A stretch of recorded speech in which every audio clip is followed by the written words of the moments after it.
Kapag nga nilaban mo yan eh, lukot na yung ganto niyan eh. Ito kahit laban mo itong gantong new era, hindi to nasisira. Kaya yung kay Kulaong, mumurahin kasi tiga 85 daw. Kaya ganyan, mahirap unatin.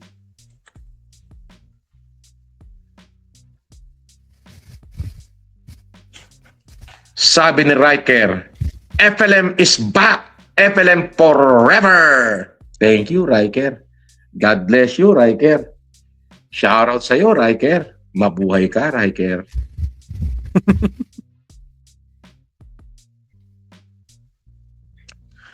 Oo, ayan, lagi mong tatandaan. Pagka ang tao dekalibre, durugin mo man yan, wasakin mo man, ayan, maliligo lang yan. Pagtindig niyan, ang tingin uli ng tao sa kanya, dekalibre pa rin.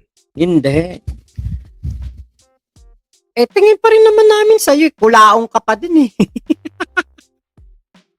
Ala naman na iba, kulaong ka pa din eh, di ba? Mary Amira Suarez. Hello po. Ayan. Kenkel. Ay nako, ano na, summer na kasi mainit na, kaya nagganto ko. Actually, pang swimming ko to eh. Swimming kasi kami sa sa mahal na araw. Sinuot ko na eh. Okay, Golden Takore, kamukha naman ni Kulaong si Coco Martin. Siya si Choco Martin, chocolate version. Gwapong-gwapo sa sarili yan eh. Big Mama, bagay naman sa kay Kulaong Mac, baliko din mukha niya at ugali. Oh. Saka ano siya eh. Yung mga sinusuot niya kasing sombrero, puting-puti. Ang damit, puti. Kaya lumulutang yung kaitiman. Tapos naka-against the light pa. Pero yung tao, pag sipunin, uhugin, magpiling dekalibre man yan, magpopoporma man yan. Parang si MG pala pinasabihan ito, no? Kasi sipunin, uhugin. Di ba tawag ni Kulaong kay MG, uhugin vlogger? Di ba? Putang Kulaong, ito ba yung sinasabi mong ano?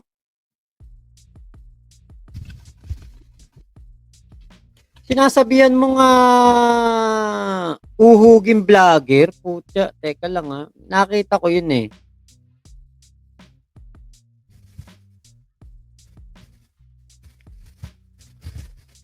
Ito ba yung sinasabihan mo uhugin vlogger Kulaong? Ay ano?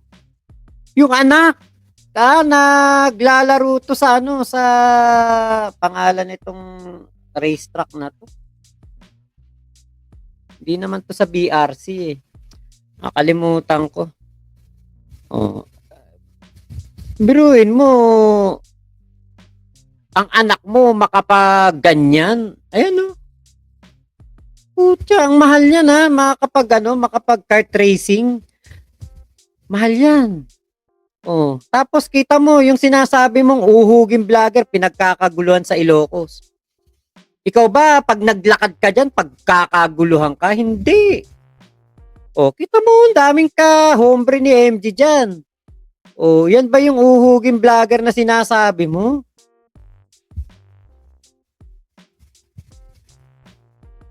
Putya.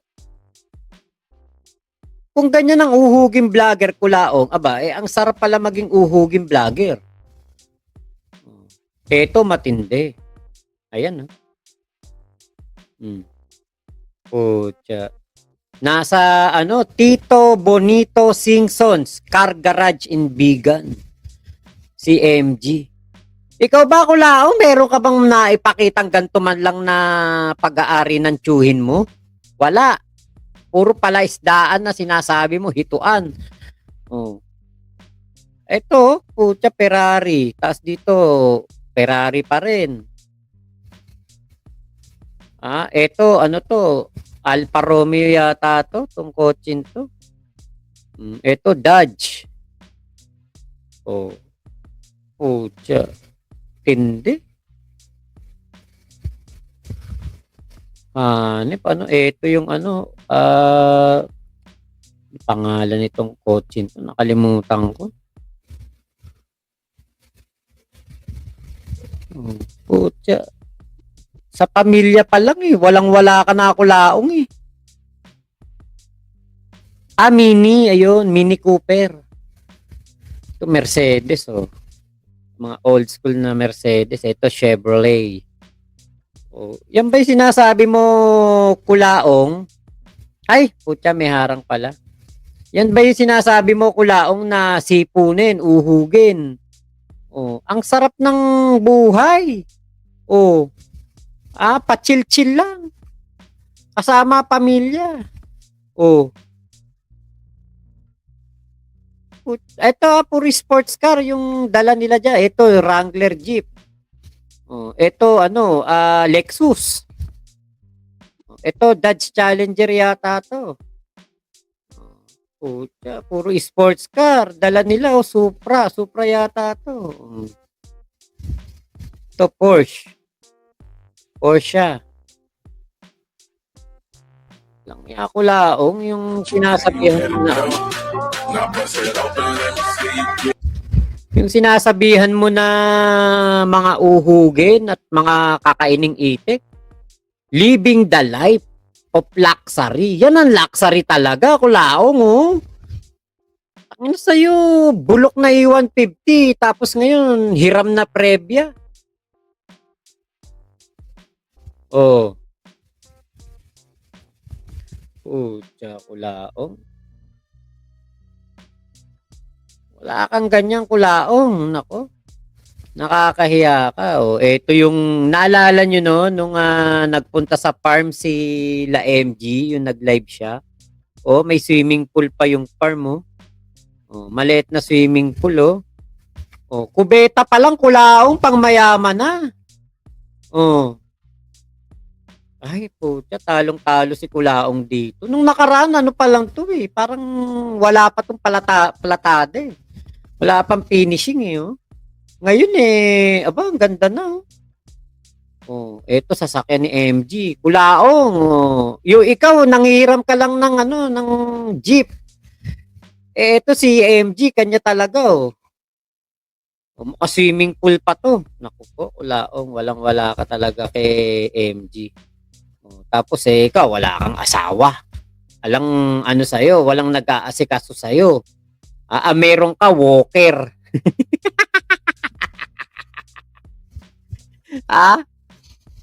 Ay, Mighty Kid, hello po.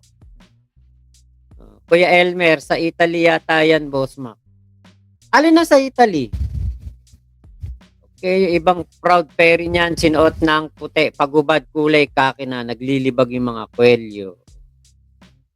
Unlimited unload ni Kulaong paulit-ulit. Kailan ka pupunta dito sa Jensan? Ay, wala pa po. Wala pa. Wala pa po.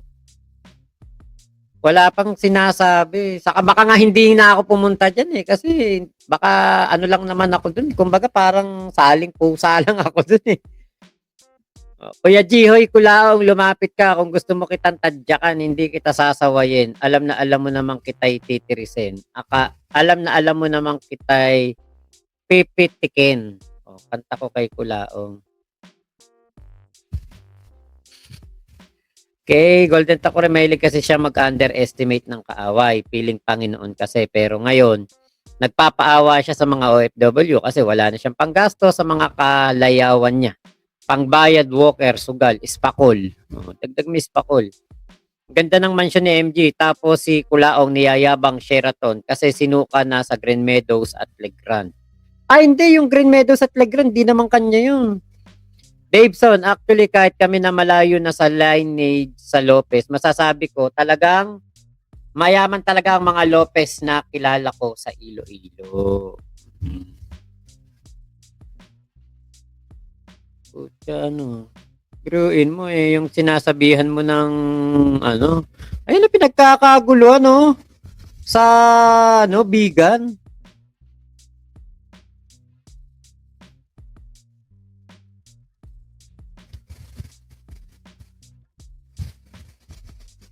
Para si MG kalmadong-kalmado sa personal eh, no? Pero pag nag-vlog matindi eh. Ay, nako, Kulaong. Sa pamilya pa lang walang-wala ka na eh. 'Di ba? Ay naku, 'to si Kulaong talaga eh.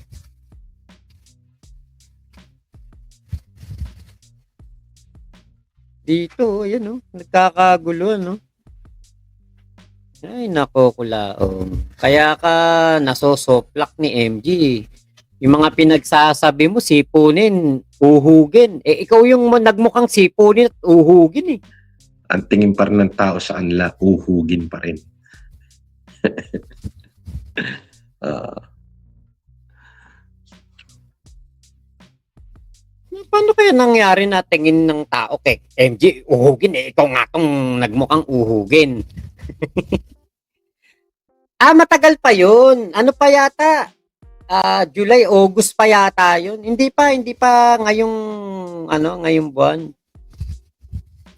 Kamag-anak yata yung dating si Mayor Lopez ng Manila. Hindi ko po alam. Mga aso nga nila, MG, mas maganda pa buhay kaysa kay Kulaong.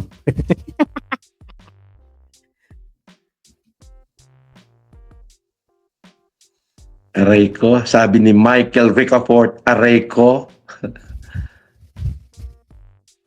Galit. Oh, shout out Tito mong galit. Sabi ni Mika Mika Angelberg. Boss Epele, mga basher mo, ginagatasan kanina nakaw video at ginagamit na content. Pwede mademanda at reklamo dahil violation yan ng Copyright Act, property mo yon. Lalo na yung mga vlogger na naninira. Hayaan mo lang. Weather lang naman yan. Ikaw naman. Yung nagsasalita na yun, yung nag-comment na yun, hindi niya alam, may fair use dito. May fair use ang YouTube.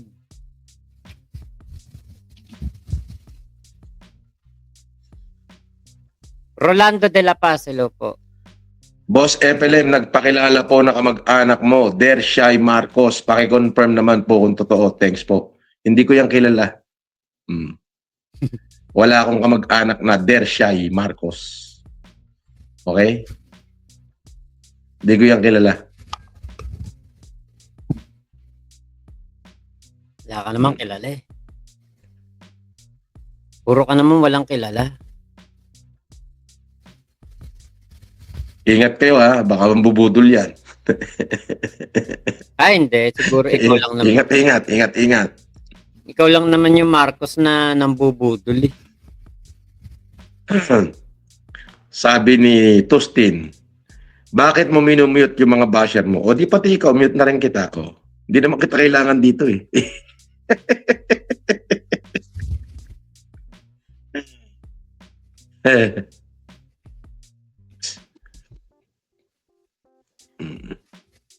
Ayan ako magbabasa. Thumbs up muna.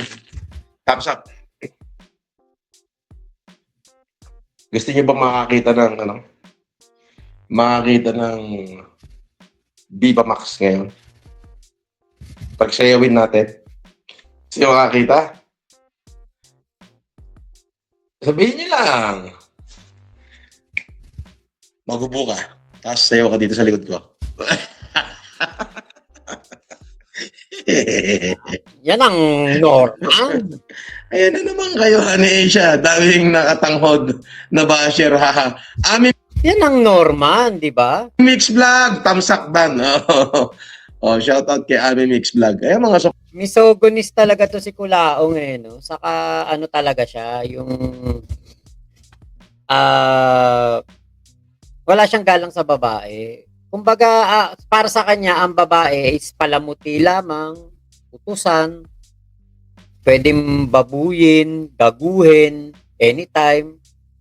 Diba? Walang galang sa babae, si Kulaong. Mukhang may kasama na naman Walker. supporter ko, nagbabalikan na.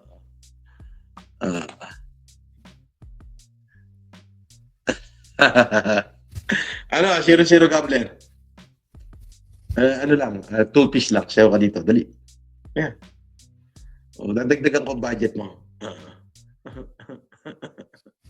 Mamaya na yung bangbangan. Dito muna, sayo muna sa likod ko, dali. Grabe. Grabe talaga ka. Sabi ni Lomide, panis kayong lahat. Michaela Mitch, tawa na tawa sila. Akala nyo naman may Panis talaga kaming lahat. Sa totoo lang, tayong lahat, wala naman tayong ilalaban kay Kulaong eh.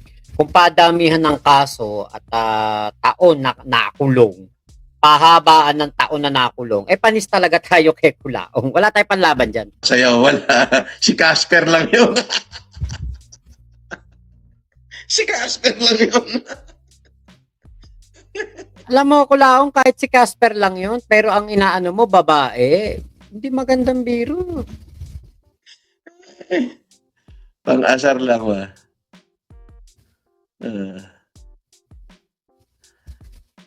Sabi ni Michael Ricaport, bagay nga sa'yo boss, maitim at bebuhok. Di kagaya ng mga panot at the roll-on dyan. Maitim naman buko. Okay naman. Yung tagal humaba. Pero,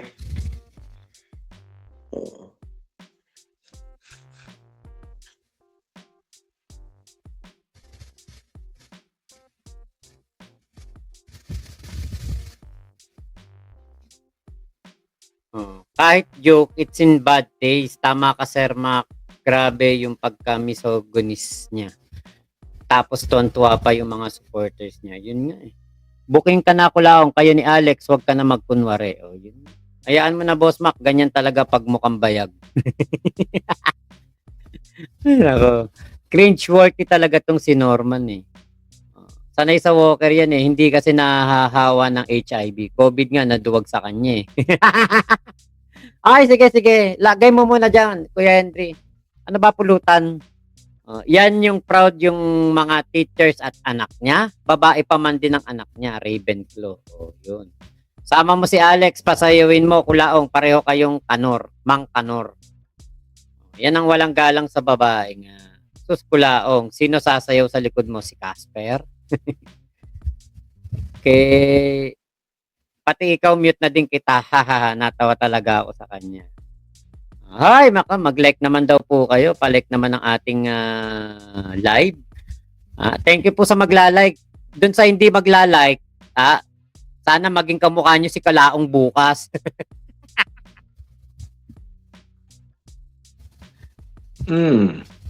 Hindi yung Kulaong ngayon yung Kulaong na nung bata pa siya. Pagising nyo bukas, ganito na itsura nyo. Ayan. Bahala kayo.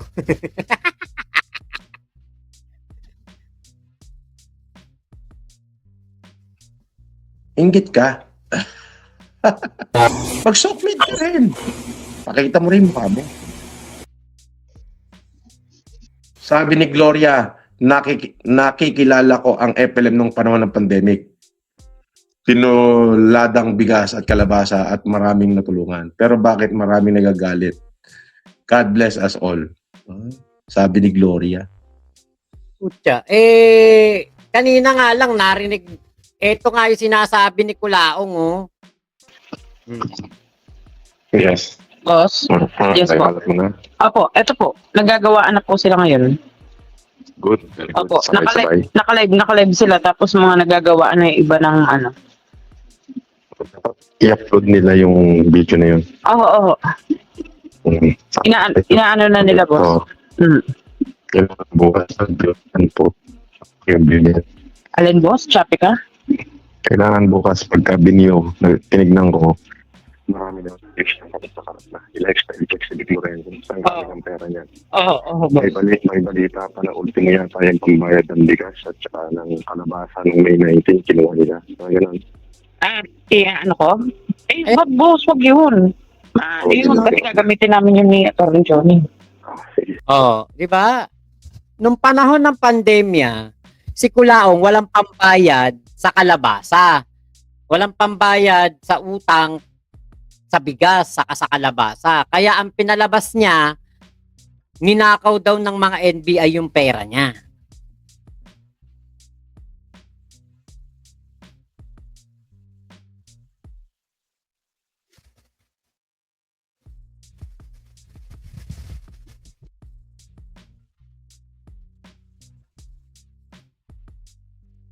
Hindi siya mapakali sa sombrero niya.